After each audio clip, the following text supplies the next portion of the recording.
우리가 살고 있는 이 세상은 그야말로 생존 경쟁의 현장이지요.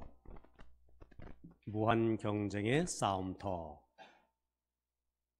그래서 언제 어떻게 이 현장에서 낙오될지 모르는 가운데 이 차가운 현실의 한복판을 우리 현대인들은 살아갑니다. 또 그뿐만이 아닙니다. 진리와 거짓의 싸움, 의와 불의의 싸움, 빛과 어둠의 싸움. 그 가운데 우리가 살고 있고요. 특별히 우리 신앙인들 영적 싸움, 그 싸움을 싸우면서 살고 있습니다. 사도 바울은 로마서에서 이렇게 고백하고 있어요. 나는 참 곤고한 사람이구나. 참 피곤한 인생을 사는구나. 그 말이지요. 내 속에는 내가 원하는 선은 행치 아니하고 내가 원하지 않는 악을 행하는 내가 내 속에 존재해 있구나. 뭐죠? 신앙이란 이런 영적 싸움이란 얘기지요. 나는 얼마나 피곤한 사람인가. 말년에 이렇게 또 말했죠. 내가 선한 싸움을 다 싸우고 달려갈 길을 마쳤다. 이제껏 살아온 인생을 돌이켜보면 그거 다 순간순간이 싸움이었다. 선한 싸움, 신앙의 싸움을 싸우며 여기까지 달려왔다. 우리 찬송가 가사에도 그런 가사가 있지요. 험하고 높은 이 길을 싸우며 나아갑니다. 자, 오늘 우리는 시편 23편 5절 말씀을 묵상할 차례입니다. 다윗은 그것을 이렇게 오늘 노래하고 있습니다. 그런 선한 싸움을 싸우는 그 가운데 주께서 내 원수의 목전에서 내게 상을 차려주시고 기름을 내 머리에 부으셨으니 내 잔이 넘치나이다. 이 장면이 이제 확 달라지는 거예요. 그 앞부분에는 이제 푸른 초장에 있는 양이었는데 지금 어떤 모습입니까? 잔치자리에 초대받은 손님의 모습입니다. 이제 나는 문 밖에 있는 존재가 아니라 문 안에 있는 존재입니다. 나의 거룩한 주인은 내 앞에 잔치상을 차려놓았어요. 세 가지 말합니다. 첫째, 잔치상을 차려놓으셨고 그것도 원수들이 보는 앞에서 베풀어지는 잔치입니다. 둘째, 내 머리는 향기로운 기름으로 향수로 진동을 하고 셋째, 나의 잔은 차고 넘칩니다. 옛날 그 모습입니다. 전쟁에 나가서 승리하고 돌아오면요, 그 개선 장군이라고 하지요. 이 승리한 이들에게 큰 잔치가 마련됩니다. 포로들 다 묶여서 그 앞에 무릎을 꿇고 앉아 있고요. 그 앞에서 아주 호화로운, 아주 향기로운 음식으로 가득 찬 잔치상, 승리의 잔치상이 이제 차려집니다. 시편 시인은 그것을 노래하고 있지요. 하나님이 나에게 인생의 승리를 주셨습니다. 그래서 나에게 이런 상을 차려주십니다. 두 번째는 뭐라고요? 기름을 내 머리에 바르셨으니. 우리나라 문화풍습과는 다르지요.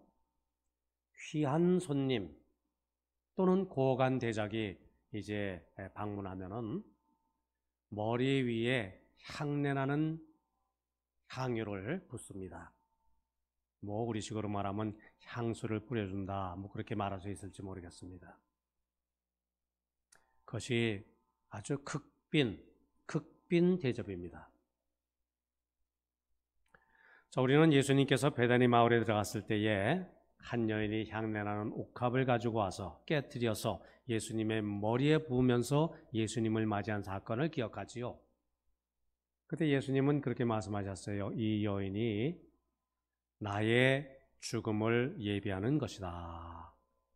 그렇게 설명을 덧붙였지만 마리아의 편에서 보면은 예수님을 그렇게 깊이 사랑하며 영접하고 싶었던 그 사랑의 표현을 그렇게 한 것이지요.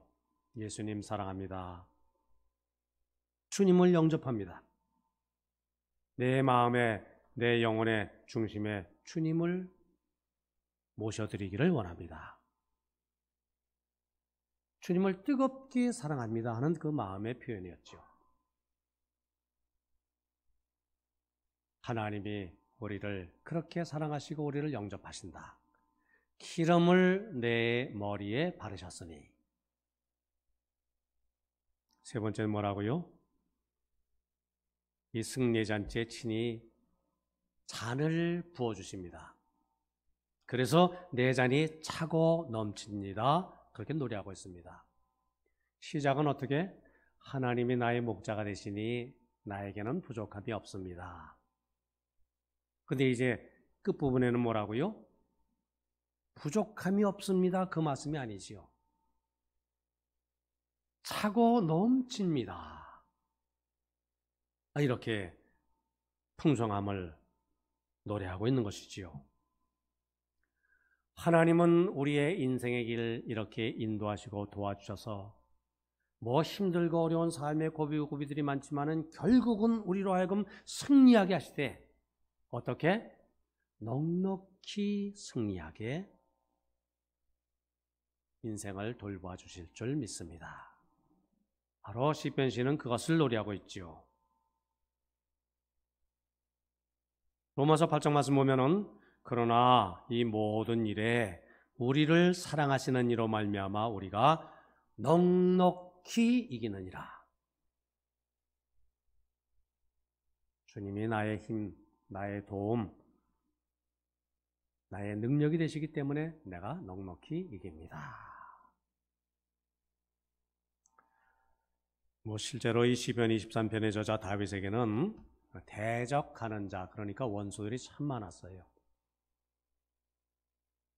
우리 다윗 하면은 이스라엘의 가장 위대한, 가장 존경하는 인물, 메시아의 그림자, 그렇게 성경에는 그 모습이 나와 있는데요. 실제 다윗의 삶은 그렇게 행복하지가 않았어요. 그리고 얼마나 대적이 많은지 몰라요. 평생을 싸우며 전쟁터에서 그렇게 힘든 인생을 살았어요. 다윗의 대적이 누굽니까? 첫째는 이스라엘 주위에 있는 여러 나라들이죠. 특별히 블레셋. 블레셋은 지금도 그 지역을 팔레스타인 이렇게 부르지 않습니까? 그만큼 뿌리 깊게 그 이스라엘과 이렇게 접경을 이루면서 수백 년 이스라엘을 괴롭혔습니다. 그 싸움, 이거 얼마나 힘들고 어려운 싸움인지 모릅니다. 두 번째, 다윗의 원수 대적은 참 유감스럽게도 사울 왕, 그 당시 왕입니다. 원래 다윗은 그 사울 왕의 신하였지요. 그런데 아주 국방부 장관, 나라를 든든히 지키고요. 백성들로부터 인기가 짱이고요. 그러니까 사울왕, 이게 사람이 좀 작았습니다. 사울왕을 시기해요. 염려를 해요. 혹시 왕의 자리 노리지는 않을까? 그러니까 그저 수십 년 동안 말이지요. 이 다윗을 찾아서 반드시 죽여버리려고. 얼마나 그 힘든 그 시절을 다윗이 보냈습니까? 요즘식으로 말하자면은 그저 평생 직장에서 정말 원수 같은 상관을 만나서 상사를 만나서 그렇게 힘들게 살아가는 그러한 꼴. 세 번째 다윗의 원수는 누구였죠? 가족 안의 원수가 있어요. 그것도 가장 사랑하는 아들 압살롬. 압살롬이 아버지 왕의 자리를 노려서요, 반란을 일으킨 거지요. 왕권을 빼앗고 죽이려고 하다가 결국은 압살롬 망하고 말았지만, 그 얼마나 뼈아픈 원수입니까?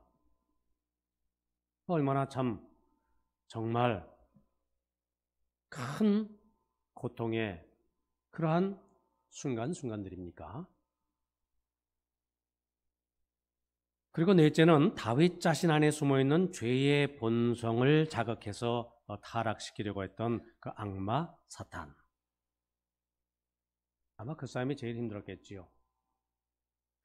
자신을 가장 괴롭혀온 원수가 누군가? 다윗을 가장 치명적인 상처를 남긴 원수가 누군가? 바로 악마 사탄이었지요.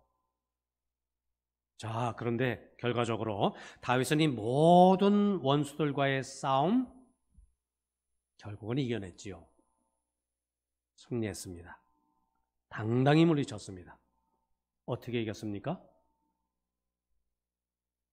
다윗이 힘이 세서, 다윗이 지혜로워서, 여러 가지 상황 여건이 잘 풀려서, 여러 가지 그런 것 우리가 생각해 볼 수도 있습니다만은, 그것은 다윗의 고백을 빌리자면 그것은 부차적입니다. 다음의 일이에요. 다윗은 무엇을 신앙 고백하고 있습니까? 나는 하나님의 능력으로, 하나님의 도우심으로, 하나님의 역사심으로 나의 모든 싸움에서 승리를 거둘 수가 있었다. 그래서 나는 하나님을 찬양합니다. 하나님을 바라봅니다. 하나님께 감사드립니다. 그 고백을 했지요. 실제로 사무엘상 17장 45절 보면은 다윗이 블레셋 군대 장관 골리앗 그 싸움, 그 앞에서 뭐라고 말합니까? 너는, 골리앗은 칼과 창과 단창으로 내게 나오거니와, 무장을 하고 나한테 나오는데, 그런데 나는 만군의 여호와의 이름, 곧 내가 모욕하는 이스라엘 하나님의 이름으로 내게 나가노라. 나의 무기는 뭐라고요? 나를 돕는 힘이 뭐라고요? 하나님의 이름으로 내게 나가노라.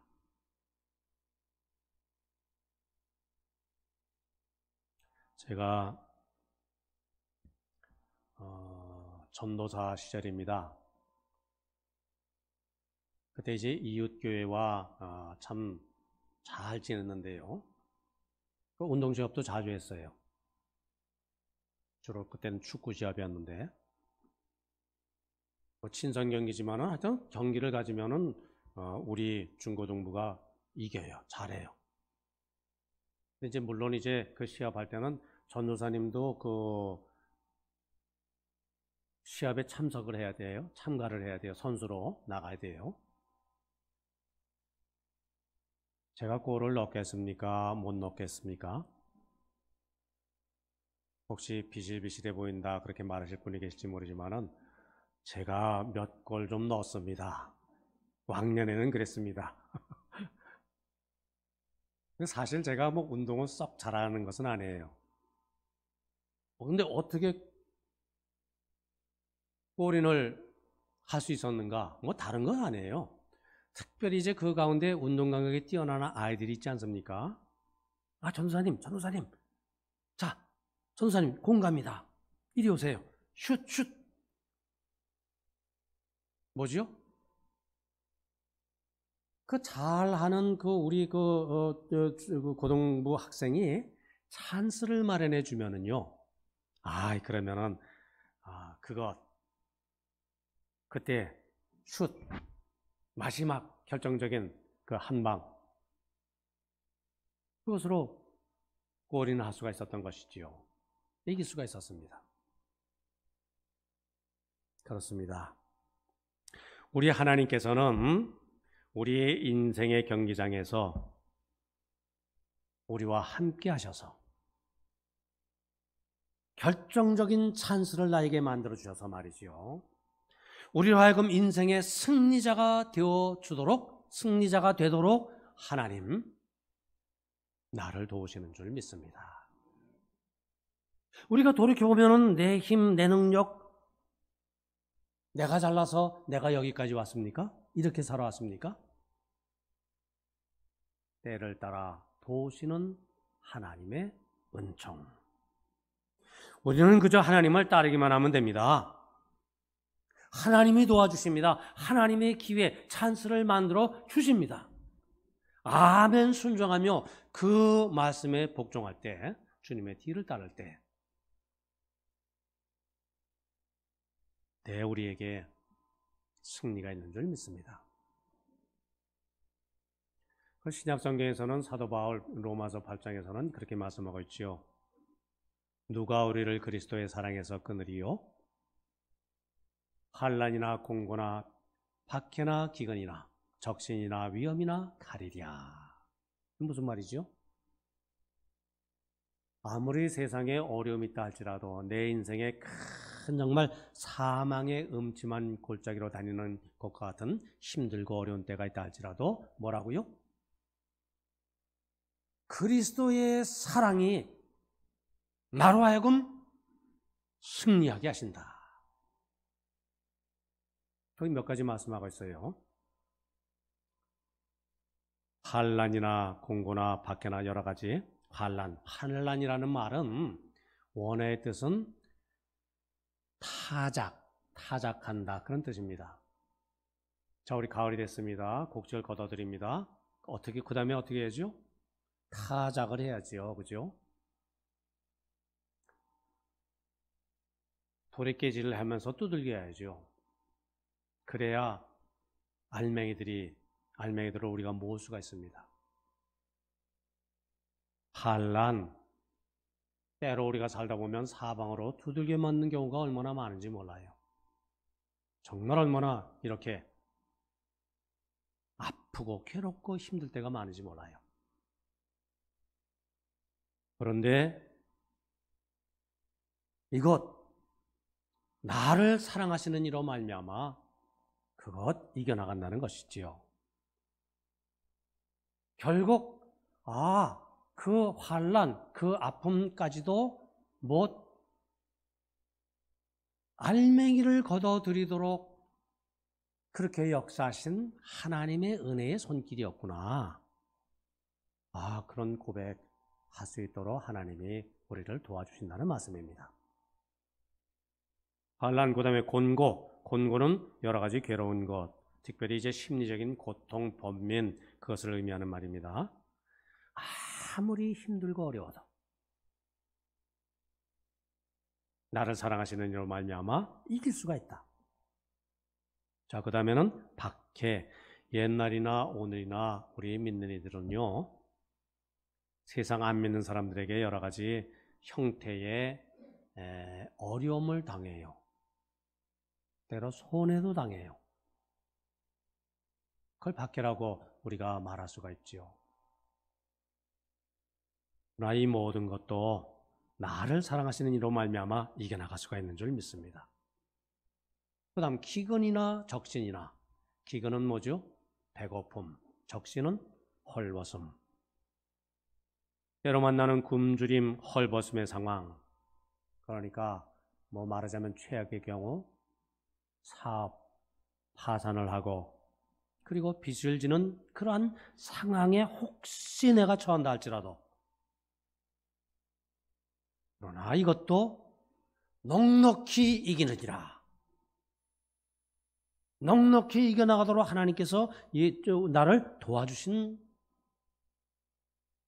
그 은혜 가운데 살게 하신다. 참 귀한 고백이죠. 마지막은 뭐죠? 위험이나 칼이랴. 위험, 생명의 위험, 칼, 죽임까지도. 혹시 나에게 생명의 위험이 있고 내가 죽음에 직면한다 할지라도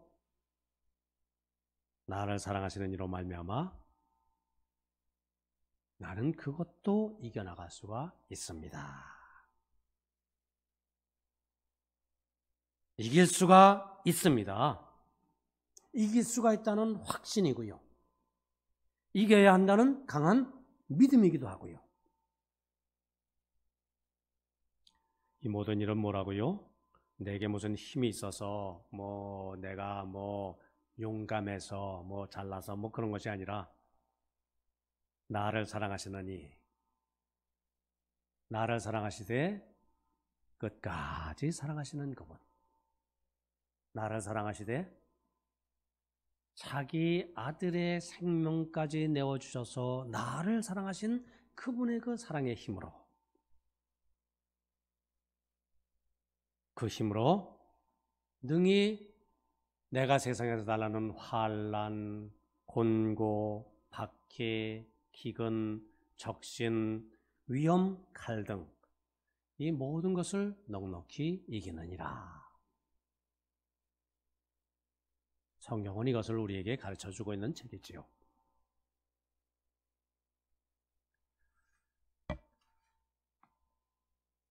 우리가 살다 보면은 참 심히 어려울 때가 있어요. 힘들 때가 있습니다.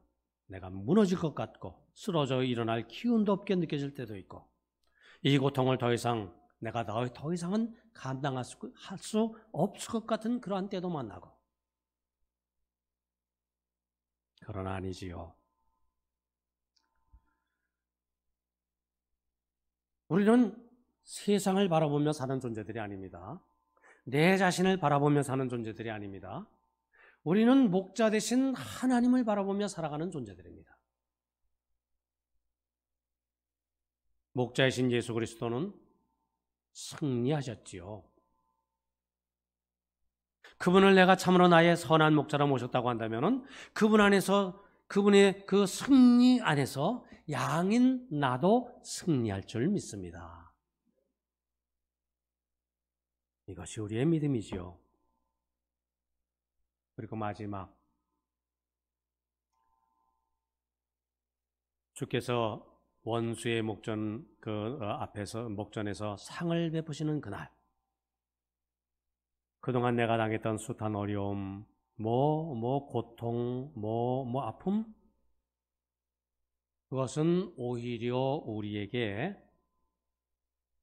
승리의 영광을 더해주는 장식물이 될 뿐입니다. 우리는 결국은 승리합니다. 왜? 목자이신 우리 주님이 승리하셨기 때문에. 그러니까 그래서 하나님은 나의 목자가 되십니다. 나에게 부족함이 없습니다. 주께서 내 원수의 목전에서 내게 상을 베풀어 주셨습니다. 기름을 내 머리에 부어 주셨습니다. 그래서 내 잔이 넘칩니다. 이 다윗은 자신을 돌아보았습니다. 자신의 그 낮고 천한 신분에 비해서 하나님의 선택의 사랑이 너무나 크고 컸습니다. 자, 그런 저 베들레헴의 이름 없는 목동이었습니다. 그럼에도 하나님은 다윗을 왕으로 삼으셨죠. 그리고 또 우리 사도행전 13장 말씀 보면은 내가 이새의 아들 다윗을 만나니 내 마음에 합한 사람이라. 그를 통해서 내가 내 뜻을 이루리라. 실로 다윗의 잔이 넘친 것이지요. 또한 다윗은 작은 충성에 비해서 그 충성에 대한 상급이 훨씬 더 컸음을 고백을 합니다. 그래서 다윗은 말하지요. 주 여호와여, 나는 누구오며 내 집은 무엇이간데 나로 이에 이르게 하셨나이까. 감사가 크다는 것이지요. 자, 그리고 다윗은 큰 실수 그 죄악에 비해서 하나님의 용서, 하나님의 사랑은 너무나 크고 중했다. 다윗은 간증합니다. 우리의 죄를 따라 우리를 처벌하지는 않으시며 우리의 죄악을 따라 우리에게 그대로 갚지는 아니하셨으니 이는 하늘이 땅에서 높은 것 같이 그를 경외하는 자에게 그의 인자심이 크심이로다. 하나님은 공의로우신 분이기 때문에 죄를 그대로 그냥 용서하시는 분은 아니에요. 죄값을 치르게 하시고 용서하시는 분. 근데 하나님은 사랑이 크시기 때문에 죄값에 대한 것만큼의 형벌이 따르는 것이 아니라 다 덜어주시고 그냥 하나님의 정의를 공의를 채워주실 최소한의 분량으로 그렇게 역사하시는 하나님이시다. 그래서 다윗은 노래하고 있죠. 사실 우리 모두는 이렇게 잔이 넘치는 삶을 살고 있습니다. 돌이켜보면 하나님의 은혜의 잔이, 하나님의 축복의 잔이, 하나님의 용서의 잔이, 사랑의 잔이 넘치는 은혜 속에 내가 이제껏 살아왔다. 이렇게 고백드리지 않을 수 없지요. 오늘 광복주일입니다. 이 나라의 민족 역사도 마찬가지입니다. 얼마나 우리 민족의 역사 흠결이 많았습니까? 얼마나 많이 부족했습니까? 얼마나 많은 그 어둠 속에 우리가 살아왔습니까? 많은 그럼에도 불구하고 이 광복 다시 빛을 허락하시는 온전히 회복하시는 그 우리 민족의 역사의 주인은 오직 하나님이신 줄 믿습니다. 하나님이 다시 회복하게 하시고 그 은혜 속에 이 나라의 민족의 내일을 열어주실 줄 믿으면서 내 잔이 넘치나이다. 이 고백 속에 내일을 열어나가시는 우리 성도님, 이 민족 다 되기를 바랍니다.